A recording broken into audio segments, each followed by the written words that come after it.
So prosecutors announced today that actress Lori Loughlin and her fashion designer husband, Mossimo Giannulli, will plead guilty to participating in the college admissions bribery scheme. They were charged with paying $500,000 in bribes to get their two daughters into the University of Southern California as fake crew recruits. Under the terms of the plea deal, which needs to still be approved by the judge, Loughlin would spend 2 months in prison and her husband, Giannulli, would spend 5 months behind bars. They had insisted for over a year that they were innocent, and today their lawyer declined to comment when we reached out to him.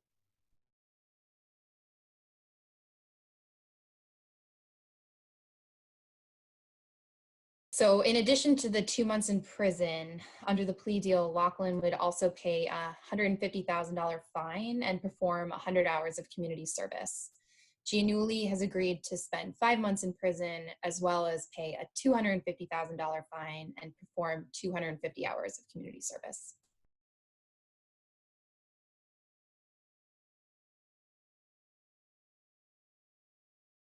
Loughlin and Giannulli had insisted over the last year that their payments were legitimate donations, and they pledged to fight their case at trial.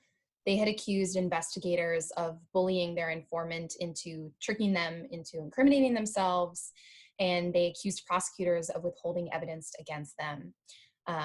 Earlier this month, the judge rejected their bid to dismiss the case and said he found no wrongdoing on the part of investigators. But everyone seemed to think that they were going to be heading to trial in October. So this decision was a bit of a surprise and seems to indicate that they believed it was just too risky to take their case to trial.